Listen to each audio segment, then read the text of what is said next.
बिस्मिल्लाहिर्रहमानिर्रहीम। अस्सलाम वालेकुम स्टूडेंट्स। हम फार्मास्यूटिक्स का प्रैक्टिकल हमारे दो रह गए, बाकी एक हमारे एक्सपेरिमेंट नंबर 10 एंड 11। इसमें हमारे पास है नेक्स्ट के प्रिपरेशन ऑफ आयोडीन टिंचर्स। ठीक है, आयोडीन टिंचर्स किस तरह से आप बना सकते हैं, इसका मेथड लिखा हुआ है। ठीक है, कौन कौन सी रिक्वायरमेंट है, तो इस तरह से आपका जो रिटर्न प्रैक्टिकल होगा उसमें वो कोई भी प्रैक्टिकल आपको दे सकते हैं। सबसे पहले थ्योरी में ये है कि टिंचर होते क्या है। टिंचर और दूसरी जो हमारे पास सिरप सस्पेंशन वगैरह, उनमें ये फर्क होता है कि टिंचर बेसिकली अल्कोहलिक जो है ना प्रिपरेशन होती है, मीन्स इनके अंदर अल्कोहल लाजमी होता है। ठीक है, हम इनको अल्कोहलिक प्रिपरेशन भी कह सकते हैं। सो टिंचर और alcoholic preparations containing active ingredients, इसमें हम अल्कोहल डालते हैं, उसके साथ कोई भी एक्टिव इंग्रेडिएंट जिस तरह एंटीसेप्टिक्स वगैरह होते हैं। ठीक है, कोई भी चीज हम उसके अंदर डालते हैं। तो हमें हमेशा ये याद रखना है कि टिंचर क्या होते हैं, बेसिकली अल्कोहलिक प्रिपरेशंस है, या अल्कोहलिक जो है ना हमारे पास कोई भी ड्रग होते हैं, ड्रग की फॉर्म में। क्या रिक्वायरमेंट होनी चाहिए आपके पास, सबसे पहले आपने इंस्ट्रूमेंट लिखने हैं। ठीक है, जो आपको इक्विपमेंट चाहिए उसमें आपको बीकर, बीकर के बाद हमें चाहिए स्टीरर। ठीक है, उसको स्टीर करने के लिए। देन हमें पास चाहिए वेइंग बैलेंस। उसके बाद हमें इंग्रेडिएंट्स कौन से चाहिए, आयोडीन जो कि 20 ग्राम उन्होंने लेना है, उसके बाद सोडियम आयोडाइड 24 ग्राम, उसके बाद हमें अल्कोहल चाहिए 500 ml, and then water quantity sufficient to make 1000 ml। हमने 1000 ml की एक प्रिपरेशन बनानी है, जिसके अंदर हमें जो जो यहाँ पे इंग्रेडिएंट्स रिक्वायर है उसमें हमने आयोडीन, सोडियम आयोडाइड, अल्कोहल लेना है। प्रोसीजर क्या है कि सबसे पहले आपने तमाम इंग्रेडिएंट्स को अच्छे से उसको वे कर लेना है।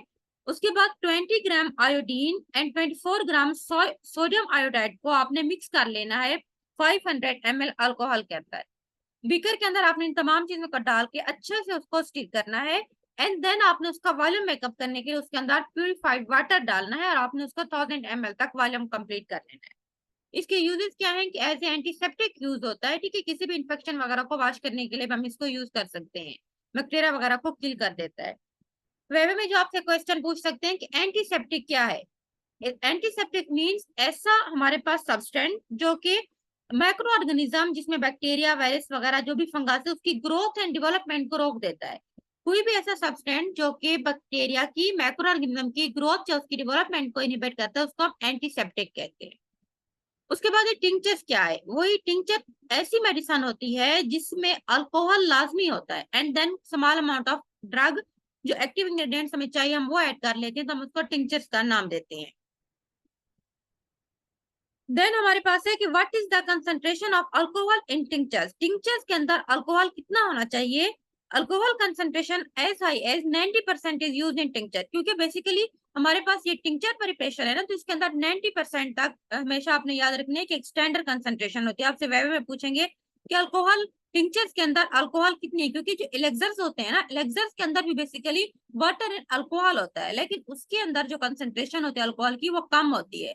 सो एलेक्सर और टिंचर्स में ये फर्क है कि टिंचर्स के अंदर 90% तक ऑलमोस्ट इसके अंदर अल्कोहल होता है। आयोडीन टिंचर्स का दूसरा नाम क्या है, आयोडीन टिंचर को हम वीक आयोडीन सॉल्यूशंस भी कहते हैं। बेसिकली आयोडीन का एक्सप्रेशन होता है जिसको हम वीक आयोडीन सॉल्यूशंस भी कहते हैं। उसके बाद हमारे पास है नेक्स्ट है determination of specific gravity of simple solution. अगर हमारे पास कोई भी सिंपल सॉल्यूशन है, हम उसकी स्पेसिफिक ग्रेविटी को किस तरह से डिटरमाइन कर सकते हैं। सबसे पहले ये कि स्पेसिफिक ग्रेविटी क्या होती है। आपको प्रैक्टिकल देते हैं ना, तो आपने इस तरह ये सारी इसके अंदर हेडिंग लिखनी है, ऊपर उसकी थ्योरी, उसके बाद उसके लिए जो हमें इंग्रेडिएंट्स वगैरह चाहिए, रिक्वायरमेंट हमारी क्या है, प्रोसीजर, प्रोसीजर के बाद उसके बाद प्रिकॉशंस भी आप लिख सकते हैं, एंड देन आपने उसके अंदर उसके यूजेस वगैरह लिखने हैं। Specific gravity is the ratio between the density of a sample solution and a reference substance. हम जब कोई भी लैब के अंदर हम एक अपना ड्रग बनाते हैं, चाहे हमारे पास कोई टिंचर, कोई सॉल्यूशंस वगैरह होता है, हम उसको एक रेफरेंस सब्सटेंस के साथ उसको कंपेयर करते हैं। सो स्पेसिफिक ग्रेविटी एक रेशियो होती है between the density of the sample solution, एक हमारे पास सैंपल सॉल्यूशन उसकी डेंसिटी और एक स्टैंडर्ड या हम उसको रेफरेंस सब्सटेंस कहते हैं, उन दोनों की डेंसिटी के दरमियान जो रेशियो होती है उसको हम स्पेसिफिक ग्रेविटी कहते हैं।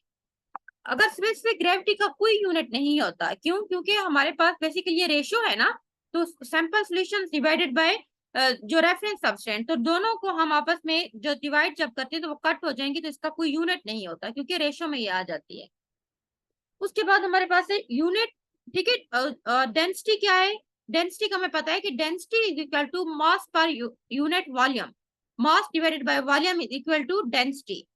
उसके बाद है डेंसिटी का यूनिट क्या होता है। डेंसिटी का यूनिट उसके फॉर्मूले से हम लोग खुद कैलकुलेट कर सकते हैं, जिस तरह मास पर वॉल्यूम, मास का यूनिट हमें पता है ग्राम है, और उसके बाद वॉल्यूम का यूनिट क्या होता है कि ml होता है, मिलीलीटर। सो हम कह सकते हैं कि ग्रेव जो डेंसिटी का यूनिट है मास पर ml, उसको हम ग्राम सॉरी मास पर वॉल्यूम मींस के ग्राम पर ml मिलीलीटर, हम उसको खुद भी लिख सकते हैं। उसके बाद एक, या हम उसको यूं भी कह सकते हैं कि ग्राम पर क्यूबिक सेंटीमीटर या किलोग्राम पर लीटर, अगर हम उसकी कन्वर्जन कर दें सिंपल हम लिख सकते हैं कि जो यूनिट होता है ना डेंसिटी का, मास पर वॉल्यूम होता है। मास का यूनिट हमें पता है ग्राम है, अगर तो और नीचे हम मिलीग्राम लिखेंगे। अगर हमारे पास केजी में हम कर रहे हैं, अगर हम मास को केजी में शो कर रहे हैं, तो नीचे हम जो वॉल्यूम होगा उसको हम जो तो लीटर में कन्वर्ट कर देंगे। उसके बाद रिक्वायरमेंट क्या हो सकती है। सबसे पहले हमें क्या क्या चीजें चाहिए, हमें वेइंग बैलेंस चाहिए, उसके बाद हमें जो है ना स्केनोमीटर्स चाहिए। स्केनोमीटर्स जो होता है बेसिकली डेंसिटी को फाइंड आउट करने के लिए यूज होता है। उसके बाद हमें वाटर चाहिए और सैंपल सोल्यूशन। सबसे पहले आपने क्या करना है कि प्रोसीजर के अंदर आपने वॉश करना है जो थी स्केनोमीटर्स को थ्रोली, अच्छे से आपने उसको कंप्लीट तौर पर वॉश कर लेना है। उसके बाद आपने एक इम्प्टी स्केनोमीटर और वेइंग बैलेंस, उसके बाद आपने उसका वेट कर लेना है। उसके बाद आपने ऐड करना है वाटर स्कैनोमीटर के अंदर, एंड देन आपने उसका वेट करना है। सबसे आपने पहले खाली उसका वेट करना है, उसके बाद आपने उसके अंदर वाटर फिल करना है, उसके बाद दोबारा उसका वेट करना है। उसके बाद सब्सट्रैक्ट बोथ द वैल्यू, अब दोनों वैल्यू को एम्प्टी, ठीक है, उसको आपने मैनेज कर देना है जो उसका वॉल्यूम आया है वाटर ऐड करने के बाद, दोनों को आपने जो है ना सब्सट्रैक्ट कर देना है। Calculate the density of water with the help of formula. Formula उसके बाद क्या है हमारे पास, डेंसिटी इक्वल टू मास पर वॉल्यूम, आपने उसके अकॉर्डिंग जो है ना उसको कैलकुलेट करना है। अब आपने क्या करना है कि आपने सैंपल सोल्यूशन को ऐड करना है स्कैनोमीटर के अंदर, उसको वेट करना है। Calculate the density of sample, उसकी आपने डेंसिटी फाइंड आउट करनी है। उसके बाद स्पेसिफिक ग्रेविटी को हम फाइंड आउट कर सकते हैं गिवन फार्मूला से। तो specific gravity is equal to density of sample divided by density of water. आपने पहले सिंपल वाटर की डेंसिटी फाइंड आउट करनी है, ठीक है, उसके बाद आपने सैंपल की डेंसिटी फाइंड आउट करनी है, फिर दोनों को डिवाइड करके हम स्पेसिफिक ग्रेविटी निकाल सकते हैं। स्पेसिफिक ग्रेविटी क्या है, वही जो ऊपर भी लिखा हुआ है कि बेसिकली ये रेशियो होती है density of the sample and density of जो रेफरेंस हमारे पास सब्सटेंट है। यूनिट ऑफ स्पेसिफिक ग्रेविटी हमें पता है कि यूनिट जो होते हैं इसका डेंसिटी का, स्पेसिफिक ग्रेविटी का कोई यूनिट नहीं होता।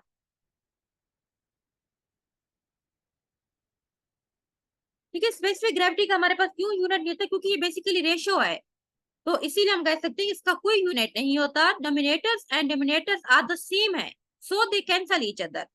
उसके बाद डेंसिटी को किस तरह से कैलकुलेट करते हैं, हमें पता है कि डेंसिटी इक्वल टू मास पर वॉल्यूम, जो है ना हम डेंसिटी को कैलकुलेट कर सकते हैं। देन हमारे पास है कि व्हाट इज स्कैनोमीटर्स, क्या होते हैं।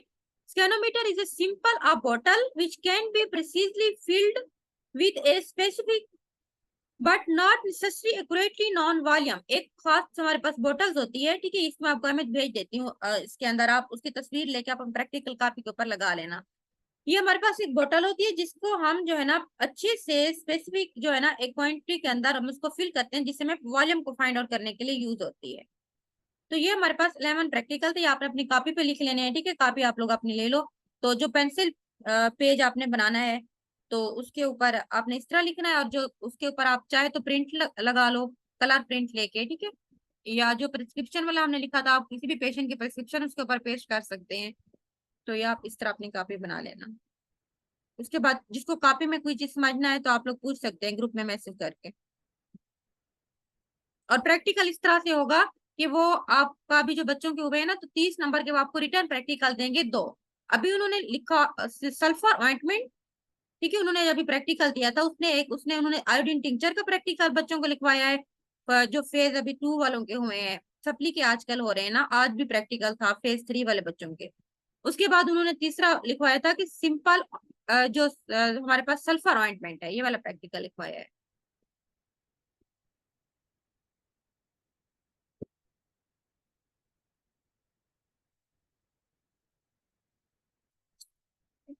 उसके बाद फार्माकोग्नोसी के हम लोग डिस्कस कर लेते हैं, ठीक है, कि कौन कौन से प्रैक्टिकल हैं, किस तरह से आप लोग ने याद करनी है। ये हमारे पास बुक एंड हो गई है, तो मैं इसके इधर ही क्लोज कर रही हूँ।